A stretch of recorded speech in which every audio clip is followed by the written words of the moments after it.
Alrighty. We, as an organization, really excited about the draft. It's been a really cool process, as it is every year. Want to take the opportunity to thank a few people. Our scouts. We've got tremendous scouts, and a lot of them are here before we got here, and I'm blessed to work with them each and every day. And their professionalism, their work ethic. These guys are led by Adam Peters, and our college scouting director Tariq Ahmad have just been fabulous this process, and ever since I've worked with them. Justin Chabot, our assistant college scouting director. These guys are really important to what we do, and I want to really commend those guys for their leadership and their example for our staff.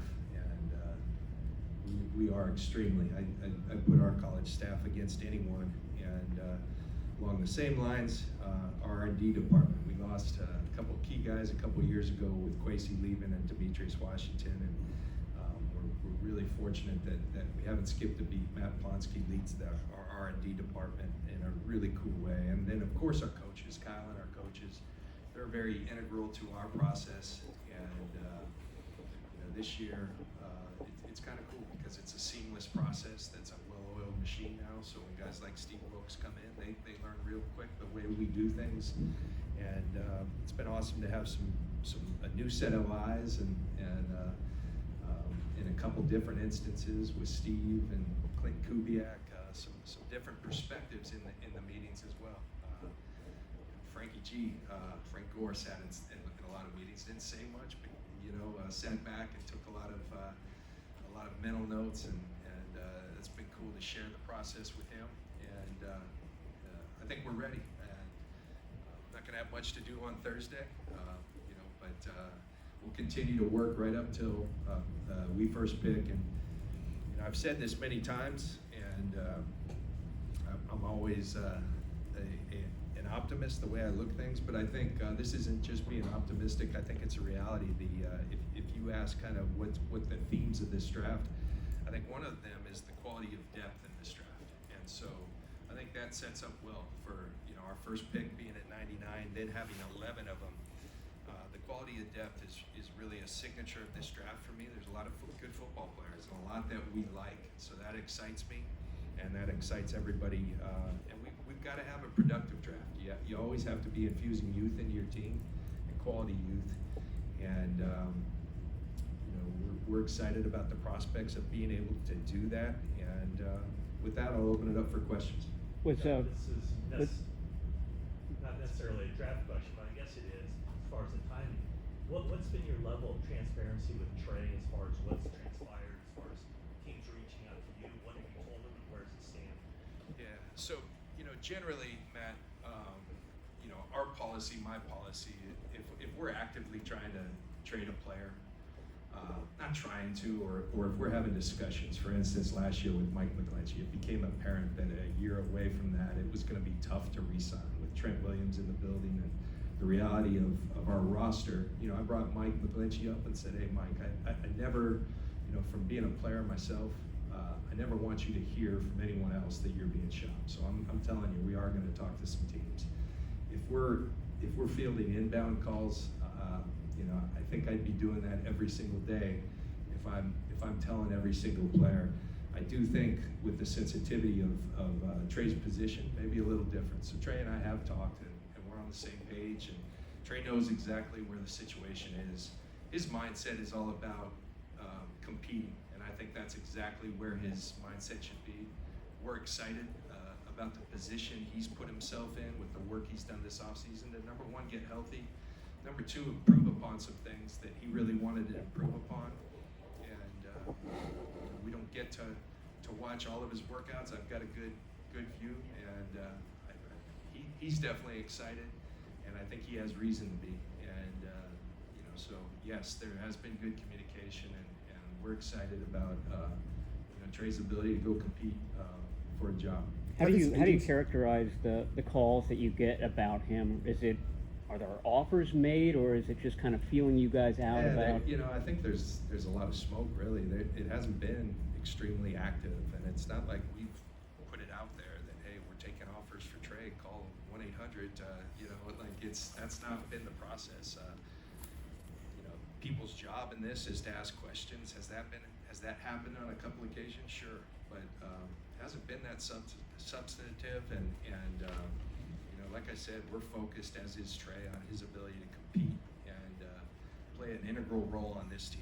Last year we needed 5, and so we value every single one of those guys, and we're excited about our group.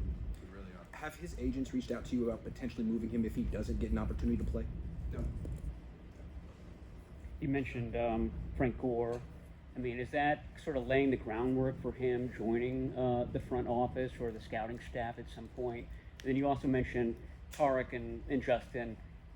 Have any of one of those guys sort of filled the role that Rand had been playing in previous drafts? Not really. I mean, they're more focused on the college side of things. Now, Rand did play a part in our college. Rand's a really solid evaluator and had a good feel. I think one of Rand's most unique talents, he's got a great feel for people.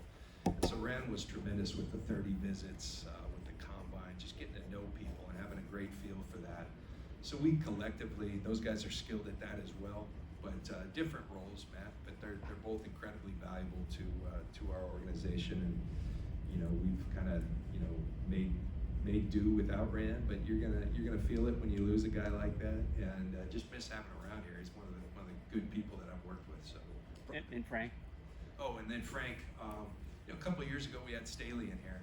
Frank showed an interest in coming in here, and like I said, somebody made that opportunity available to me years ago, and I was really grateful for it. And so, if someone's willing to put the time in and has given as much as he has to the organization, then absolutely we're going to open our arms. And Frank, I think he learned a lot through the process. You said at the owners' meetings that you would know more about Brock after about 12 weeks. I know we're not quite there yet, but just having him in the building the last week, kind of what has his mindset been, and what have you noticed so far? Well, he just what we expected. He's attacking each day. I think he's focused on each day. Dr. Meister had said that an inflection point will be 12 weeks because that's when he's supposed to start throwing. So, but right now he's just really focused on maxing each day. I think with rehab, having gone through it myself, there's a physical component to it. There's also a psychological and emotional and mental component. And part of that is just waking up and really being where you're at. And I think that's what Brock has done a really good job of. And get a lot of people reaching out saying that the fives at the Giants game were really encouraging. And but I think what's more encouraging is what I'm hearing every day from our people from Brock. He's making great progress. As I have it, we're 6 weeks out. Just finished that 6 weeks, and really doing a good job with it. He was quoted last week as saying that he wasn't really sure, honestly, if he'll be able to play this year. Is that on the table, or is it guys just taking it one day at a time? I think it's more so Brock being Brock and understanding that he's got to be exactly where he's at, and it doesn't do him or anyone else a lot of good to be speculating about what's to come. And Brock's just jumping in each and every day, really doing well. As Go for ahead, Jim. now, is he on schedule as far as? Yeah, he's doing really well. He's doing really well, and as I understand it, he's definitely on schedule, hitting all the checkpoints, and doing very, very. We're very encouraged by his rehab. John, apologies if you already covered this in your initial answer, but is it accurate to say your expectation is Trey Lance is going to be on the roster for 2000? Yeah, absolutely. I expect Trey to be here, and we're excited about Trey's ability to compete and what he can do for our franchise, just as we were when we drafted Trey. And I think the only thing that's changed this offseason is that Trey's gone and got himself healthy. He was injured last year. He's done a really good job of doing that. He's done some different things in terms of his training this offseason. He's very encouraged by that. And we'll see when we get an opportunity to get out there on the field with him. But we have every reason to be encouraged as well. Were you looking at that position in the draft still, John, in terms of bringing in maybe low draft pick to see what? We'll do our due diligence. I know a lot's been made about who we've met with, and the only thing I'd say to you, some of those things are true. Some of those are us just doing our job. We're always going to be thorough. We're always going to study. Sometimes that's for 3-4 years down the line. We want to get to know each and every position, and quarterback's no different. If teams are calling on Trey, obviously something would have to be substantial. Is that fair to say for Yeah. you to change your stance on that? How does it factor in kind of with the uncertainty of Brock that you have to take that into account when having those discussions? Well, I think you definitely have to take that into account, and you know, we've approached it that way. As good as we feel about Brock's rehab, I think we have to prepare for every scenario. But more so, we're just excited about having 3 really quality quarterbacks in our room and letting those guys go out and compete and vie for a job, and you know, we're excited about that. Have teams reached out to you about potentially trading for Brandon Aiyuk, and is that something you would consider? You know, I'm not going to get into specifics on people. We love Brandon Aiyuk, and you know, excited about Brandon being a part of this team. So I'll just leave it at that. Regarding Aiyuk, if you pick up his 5th-year option, what that number will be next year, Debo's number. You talked about what you can trade. Because of course, Buckner, here comes the situation. Yeah. How do you do that? Looking, I know we're talking about Loki and Phillip, but is that something you can creatively navigate, having both those guys remain on the roster next season? Yeah, it's a good question. It's a fair question because I understand the line of thinking. You can't keep everyone. We're trying to do something special this year, and Brandon's going to be a big part of that, you know, and beyond as well. And so, yes, you always have to think out a few years, but we're really excited about Brandon. Feel like he made another big step next year, and I think the best is yet to come. And so we want him being a part of it, and at some point, yeah, you have to figure things out, and I guess we'll take that as it comes. But as of right now and into the future, we're really excited about Brandon Aiyuk and where he's at as a pro, the work he's done to develop as a pro, and become you know, one of our core players here. I know you don't have to make those official till next week, but have you made the 5th-year decisions on Brandon and Javon yet? You know, you always like to get through a draft. You know, I want to publicly, before I publicly disclose that, which will happen, I mean, we have to by Monday, right after the draft. I want to talk with each one of those guys individually before I do that. So that will be forthcoming. JK's doing great. He's really in a good spot. I mean, he looks like he looks tremendous. You know, he's preparing. He's excited about his preparation. I think it's a good feeling when you've battled injuries year after year and you're in a healthy spot, and you can see it in the way he's walking around here. He's just very encouraged and in a really good place, and I think he's earned that right. He's worked really hard to be here, and I think we're all really encouraged by it and excited to see what can come. We didn't get to ask you about the interior O-line at the owners' meetings. Feliciano, is he going to be competing for a starting spot and maybe that right guard spot? I think that's open to him. You know, we rotated Spencer and Brunskill last year. John's a guy who started a lot of games here in the last few years. I think he gives us tremendous versatility at guard and center. Around the league, it's kind of known he's one of those glue guys, one of those guys you want in your room, and so he became a priority for us in free agency. I felt very fortunate that we were able to come out of free agency with John a part of our team, especially once we lost Danny. Those guys are incredibly valuable. Now, having said that, I thought Spencer acquitted himself really well. He's a really talented young man, and I think it's only going to get better. And it's always great to have competition and know you have someone there that if something were to happen at either spot, and I mean all 3 really, you've got a guy who's tested, who's battle tested, who has done it. And so John was really a nice addition for us, and you know, really cool to have added him to our group. How's Sam Darnold doing learning the playbook and fitting into the team? He's doing well. You know, they're you know, this phase they can meet, and I think they're having great meetings. He's out there throwing with our guys, doing really well. John, over the last few years, you've been able to kind of plan for the future, you know, with Banks, Hufanga, guys that maybe don't have to play right away, and then the next year can step in. Does that change at all how you evaluate guys in terms of, you know, maybe this guy's learning curve is a little longer, but we have that leash to do that, or how does that kind of maybe evolve? You know, I think in both those instances, I don't believe, looking back, that we said, hey, this is a guy who we see starting 2 years from now. You know, but we're not going to put guys out there until we feel like they're ready and they've earned that job. And so those are two occasions with those guys who turned into really good players. Aaron had to do some things, kind of reworking his body, and he took on that challenge and did a tremendous job of it, and really had a solid year. Huff, we've known this guy was a playmaker. He had a couple people in front of him. This year he earned it, and had an all-pro year. And so we're excited to know that, and there are sometimes, especially with this roster, a lot of spots are filled. We're always gonna add to that and add competition. And sometimes it is, we could see this guy being a starter in year 2, but we like drafted players we believe can go play right now.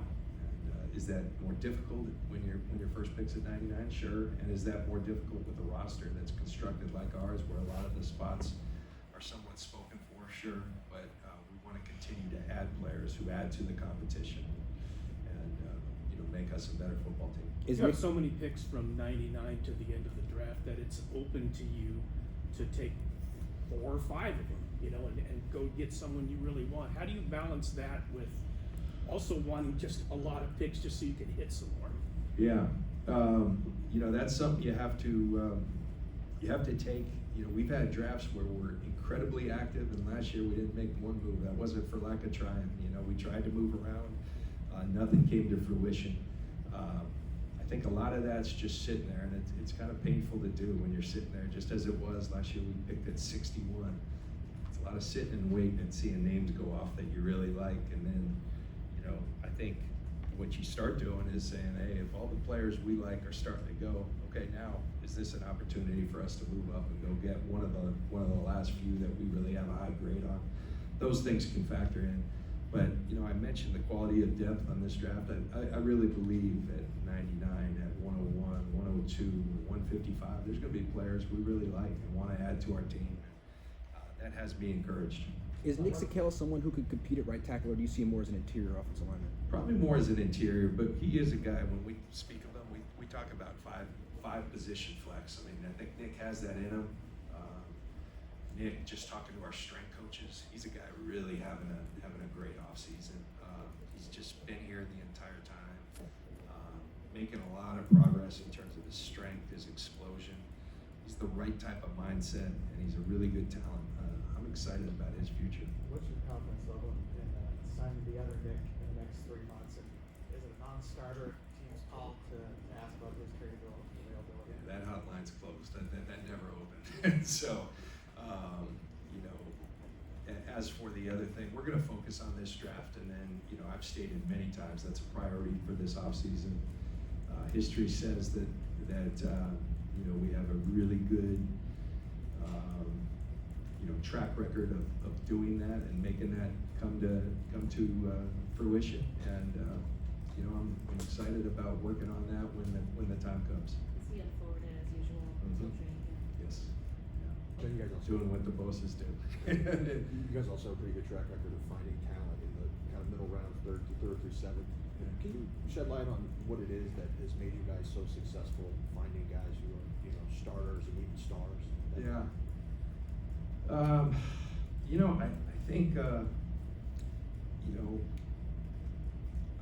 I really believe it's collaboration. I believe it's when your personnel and your coaching staff are in lockstep, and there's constant communication, there's constant challenging of each other's views. Hey, we really like this guy. Okay, we didn't see it like that. Let's see if we can get there. I think we really take pride in doing that, and we do it from the top on down. Kyle and myself spend a ton of time watching players together.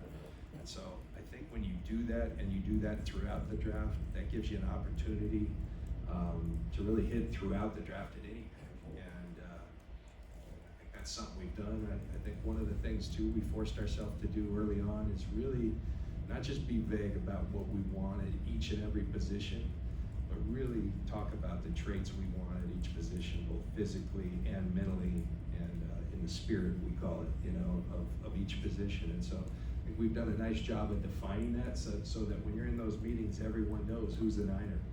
And when you have that as a starting point, I think you can start finding those guys. So we aren't perfect. We've had our share of misses, but I'm proud of our track record, and hopefully that continues because we got a lot right there this year. John, Take two more, guys. Piggybacking on that, like, what's a niner? In 2017, you guys took Joe Williams, and you were like, he wasn't initially on your Yeah. afterward. So you know Witherspoon, and just you personally were like, about his aggressiveness as far as tackling. But just speaking for you, like, do you identify more like as far as football character and what you believe in? I mean, whether 2017 did it and you kind of established since then? Yeah. If that makes sense. No, I do think it's an evolving deal as to exactly what we are and who we want.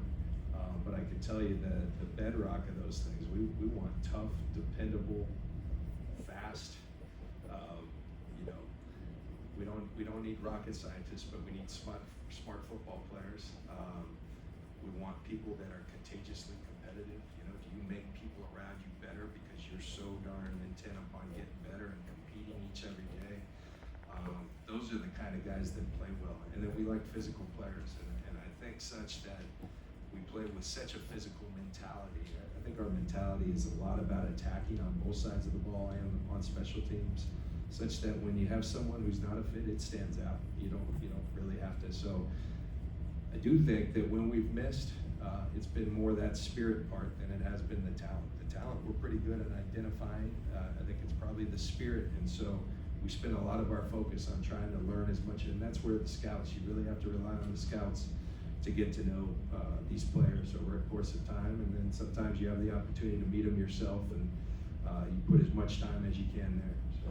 How much work look at 99, 101, 102, how do you weigh, the best player you got on the board, and also relation to, where you guys need immediate help, where you need help a year from now? What's the organizational philosophy? I guess not just on those guys, but just throughout the draft. Yeah, we've certainly identified, I think as a starting point, you have to be incredibly thorough because you just don't know who might fall for whatever reason. So you can't just discount all the people you think are going to be gone by 99, and we haven't. We've been very thorough.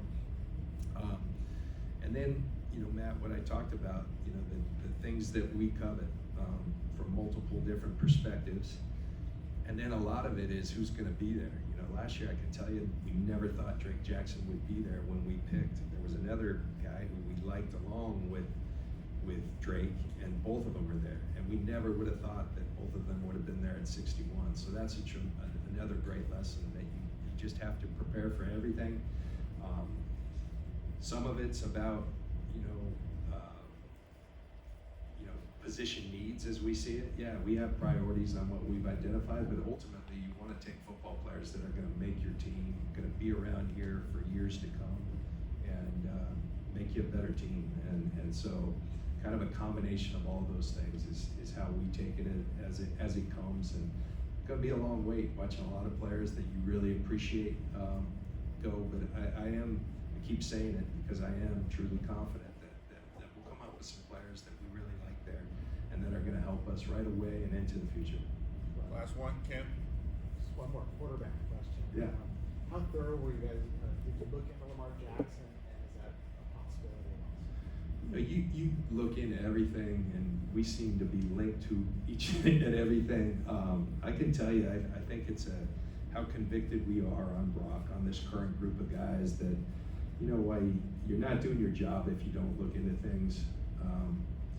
A lot of those things, I think you're limited by the way our roster's set up, and the other thing is what's your motivation? And well, those players, there's more than just Lamar. There's tremendous players, MVP type players.